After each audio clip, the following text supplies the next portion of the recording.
Sometimes, people leave despite all your efforts while some people make the effort to stay. This is a true narrative of a man drowning in sorrow who decided to trust a stranger and a child desperate for shelter and open his doors for them. What started as a simple act of kindness unlocked a future that left him speechless. Listen to today's story until the end to know who saved and who needed it more. Please also let us know where you're listening from. Daniel Carter was a man of few words and even fewer smiles. Once the pride of Willow Creek, Iowa, Daniel had lost the spark that made him legendary with a tractor. He was tall, strong, and skilled, every piece of machinery bent to his will. But now, his house stood quiet and dusty, his shelves coated in years of neglect, and his evenings ended not with conversation, but with a bottle of vodka and silence. The photo of him and Lena, his ex-wife, still sat on the mantel. Once she had been his world. Lena had a way of lighting up a room, and Daniel had believed, truly believed, that they would grow old together in that house. But she left one morning without warning, taking all the money he'd worked so hard to save, leaving behind only a hastily scribbled note that offered no real explanation. Her absence echoed through the empty halls and across the cold dinner table. Since then, Daniel had merely existed, moving through each day like a ghost in his own life, the weight of betrayal heavier with each passing season. That winter morning was colder than most. Daniel pulled on his jacket and trudged across the icy yard to his old tractor. But he stopped in his tracks when he saw them. A woman in a thin coat holding the hand of a little boy stood at his gate. Her lips were blue from cold, and her voice cracked. "Please, we need a place to stay. Just one night." Daniel hesitated, then reached into his coat pocket and handed her the key. "The house is warm. There's some food. I'll be back tonight. Just don't break anything." He turned and walked to the barn, trying to shake the feeling that something in his life had just shifted.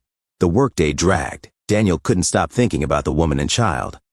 On his way home, he stopped by the local store. His usual purchase, a bottle of vodka, was joined by a bag of candy. He didn't even know why. When he reached his home, he stopped in shock. The windows glowed warmly. Inside, the once dead house had come alive. The books scattered on the floor were back on the shelves. The table was set. A pot simmered on the stove. And in the old rocking chair sat the woman, wrapped in a blanket, with the little boy curled next to her reading a book. "I hope you don't mind," she said as Daniel stepped inside. "We cleaned up a bit and made dinner."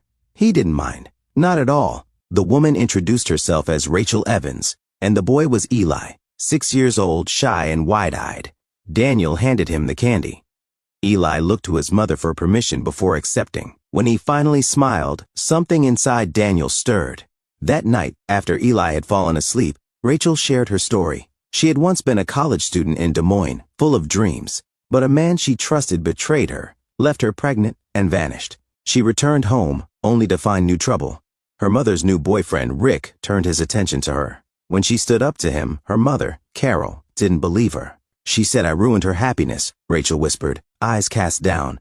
"Said I should leave, but she wanted to keep Eli. I couldn't let that happen, so I left."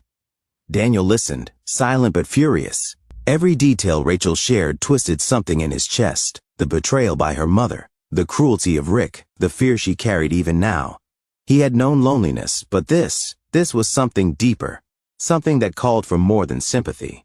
It demanded action. In that quiet, firelit room, Daniel made a silent vow so strong it felt etched into his bones. No one would hurt them again. Not under his roof, not on his watch. He would protect them. Not just out of kindness, but because it felt like the rightest thing he'd ever do. In the days that followed, Rachel brought life back to the home. She scrubbed floors, folded laundry, and always had something warm cooking. Eli followed Daniel like a puppy, helping him feed the hens or pretending to drive the tractor. Daniel found himself looking forward to coming home. Evenings were now filled with laughter, stories, and the soft sound of Eli's feet racing across the wooden floors. The bottle of vodka remained untouched. Of course, in small towns, nothing goes unnoticed. Nancy Green, a sharp-tongued neighbor, cornered Daniel one afternoon. "You've been smiling more. Got yourself a woman, huh?" He laughed it off, but unease settled in his chest. The last thing Rachel needed was gossip, or worse, someone recognizing her. That night, she met him at the door, pale and shaking. A man was here, said he was looking for a woman with a child. I think it was Rick.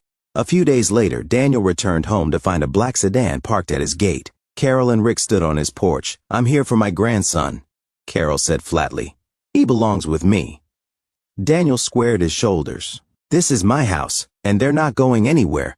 Rachel stepped outside. Eli hid behind her, clutching her skirt.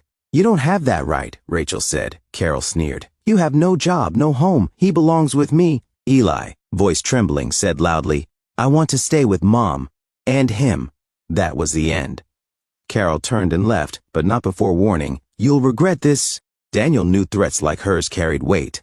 The next morning, he drove to Des Moines and met with a lawyer. The solution? Legal guardianship. It wasn't just a legal term, it was a lifeline, a shield, a declaration of intent. For Daniel, it meant stepping fully into the role he had been slowly growing into since the moment Rachel and Eli walked into his life. It meant putting his name on paper, not just as a caretaker, but as a protector and father figure. The process wouldn't be easy. But Daniel didn't hesitate. The lawyer explained that legal guardianship would provide Rachel and Eli with immediate protection and keep Carol and Rick from claiming any legal rights over the boy.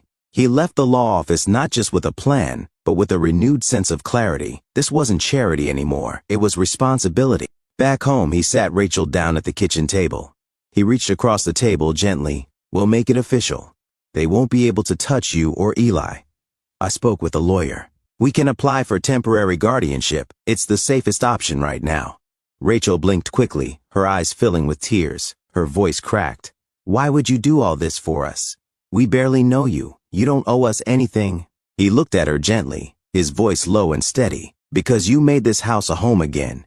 You gave me a reason to get up in the morning. You and Eli. You brought warmth back into my life, Rachel. Before you came, this place was just walls and wood. Now, it's alive. You've reminded me what it feels like to be needed, and I don't want to go back to the way things were. Weeks passed, each one bringing a stronger sense of routine and belonging. The paperwork was finally approved, and with each passing day, Eli grew more attached to Daniel. At first, the word dad slipped out hesitantly, barely audible, but Daniel never corrected him. Eventually, Eli said it with confidence, even pride. The bond they shared had grown into something real and lasting. Then came a quiet Sunday morning in early spring. Under a handmade arch of pine boughs and winter berries, surrounded by a few kind-hearted neighbors, Rachel and Daniel exchanged vows in the front yard of the very house that had once been a symbol of Daniel's solitude. Eli wore a little bow tie and beamed with joy, clutching both their hands as they said, I do. The house that had once echoed with silence now rang with laughter, warmth, and the comforting clutter of a family fully formed. Every room breathed with new life, toys under tables, a pie cooling on the counter. Carol never returned. Daniel no longer stared at the photo of Lena. It had long since been taken down. Now his walls held drawings by Eli, Rachel's stitched quilts, and memories of a life reclaimed. He had opened his door to a stranger, a woman with tired eyes and a little boy who barely spoke. It could have ended with a meal and a warm night, but instead it became something much deeper. That single act of kindness unlocked something in Daniel, a man who had once resigned himself to loneliness and regret. Over time, those strangers became the heartbeat of his home. The laughter of a child echoed through once silent halls, and the presence of a loving woman filled rooms that had stood cold for years. And in doing so, he hadn't just found a family. He had rediscovered his own purpose, and with it, a life worth living again. If a stranger showed up at your door with nothing but fear in their eyes and a child by their side, would you let them in? Please share with us your honest opinions and thoughts.